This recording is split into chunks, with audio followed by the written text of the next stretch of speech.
Man koba kadalapan nyarioskeun anu ditama dadasar padamalan Said Abdul Qadir.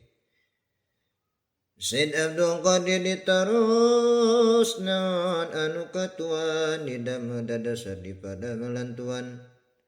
Dauhan Said Abdul Qadir ana sidqi wa ma kadzibtu qad hartasna ari tangtungan kaula jeung dadasar kalakuan kaula nyaeta bener mantarem bohong nyaeta bener mantrang bohong dicarioskeun waktos anjeunna murangkadih dina pingsalapan tayagung anjeunna ngagiringkeun onta bade diangon di Tegal barang onta keur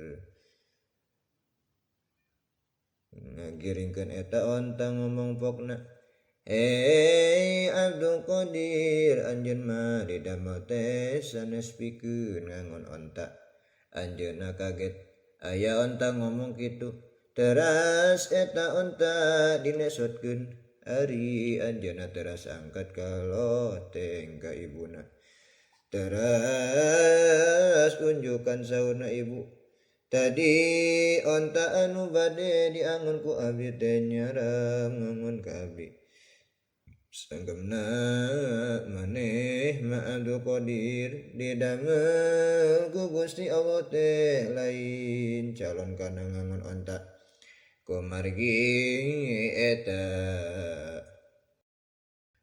manawi ibu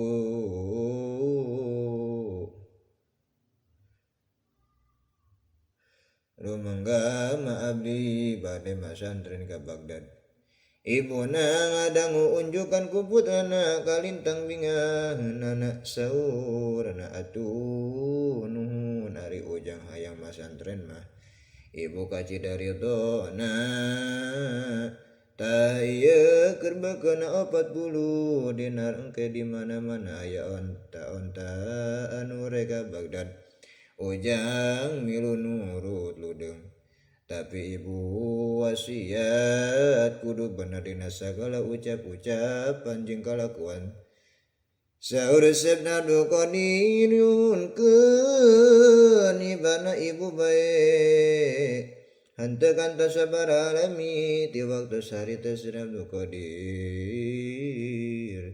teras ngiring sareng ontan anu ka Bagdad henteu kacarioskeun lamina sadayana ontan parantos ngaliwat nagara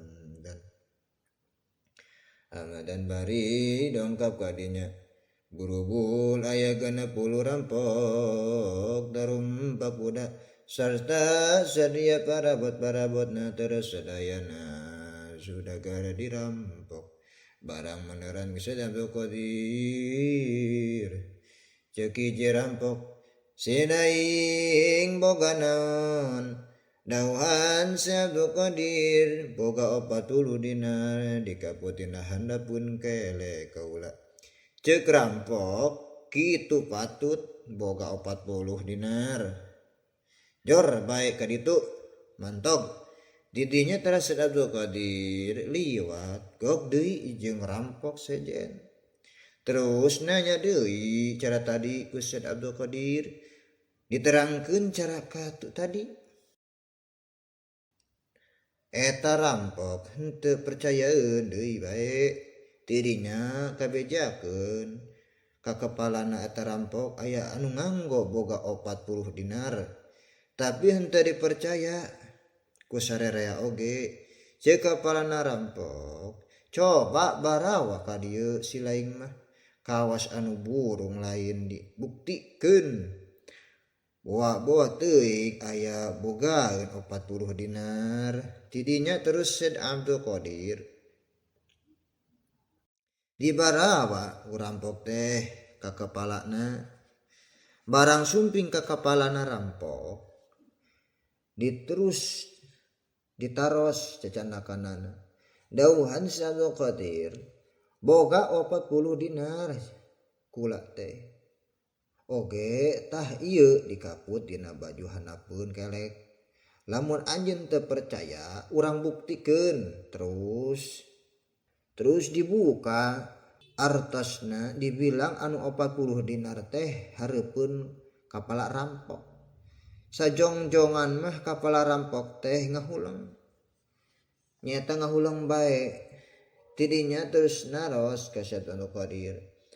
Naon pangerahan anjeun anu mantap ngaku sabenerna. Kapan deungeun mah sumawana loba kitu boga si tidinya. Boga sadinar oge tara ngabejakeun ari acan ditakol mah. Dawuhan Syed Abdul Qadir, kaula henteu aya pangarah naon-naon ngan indung kaula miwarang kudu bener. Kaula moal nyulayaan kana wasiat indung.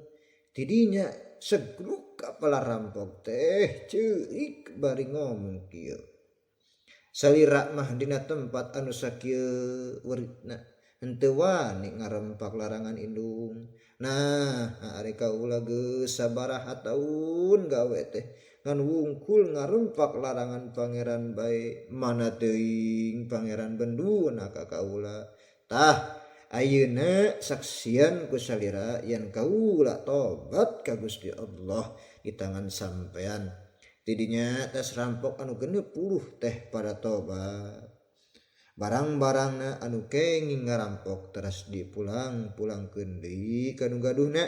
Ari saparantos kitu teras anjeunna angkat ka Baghdad. Harita yuswana 18 tahun. Subhanallah. Sultan Aulia yang luar biasa Syekh Abdul Qadir 18 tahun saja bisa berdakwah. Apalagi zaman sekarang yang memang benar kejar-kejarnya dakwah baik Quran hadis. Mudah-mudahan kita bisa menapaki jejaknya dan mudah-mudahan manfaatnya. Dari Manqobah Sultan Aulia Syekh Abdul Qadir Al-Jilani ini.